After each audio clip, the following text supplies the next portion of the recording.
పెద్ది కోసం సుకుమార్ రంగంలోకి దిగాడా అంటే అవుననే మాట వినిపిస్తోంది. మామూలుగా అయితే తన గురువు సుకుమార్ సలహాలు సూచనలు తీసుకుంటూ ఉంటాడు బుచ్చిబాబు. ఇప్పుడు పెద్ది విషయంలోనూ సుకుమార్ హ్యాండ్ లేకుండా ఉండే ఛాన్స్ లేదు.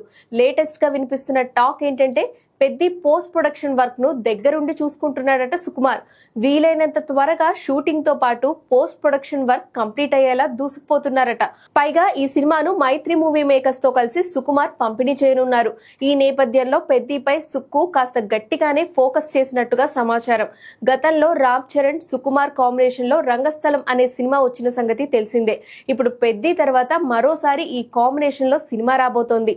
RC-17 వర్కింగ్ టైటిల్ తో మొదలు కానున్న ఈ సినిమా స్క్రిప్ట్ వర్క్ తో బిజీగా ఉన్నాడు సుక్కు. అందుకే పెద్ది కోసం సుకుమార్ రంగంలోకి దిగినట్టుగా చెప్పొచ్చు.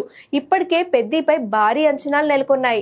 ఇప్పటి వరకు రిలీజ్ అయిన పెద్ది పోస్టర్స్, గ్లిమ్స్ కు అదిరిపోయే రెస్పాన్స్ వచ్చింది. బుచ్చిబాబు ఎక్కడా కాంప్రమైజ్ కాకుండా ఈ సినిమాను తెరకెక్కిస్తున్నాడు. రామ్ చరణ్ సరసన జాన్వీ కపూర్ హీరోయిన్ గా నటిస్తుండగా కన్నడ స్టార్ శివరాజ్ కుమార్ కీలక పాత్రలో నటిస్తున్నారు. AR రెహమాన్ సంగీతం అందిస్తున్నారు. వచ్చే ఏడాది రామ్ చరణ్ బర్త్డే కానుకగా మార్చి 27న పెద్ది థియేటర్లోకి రానుంది.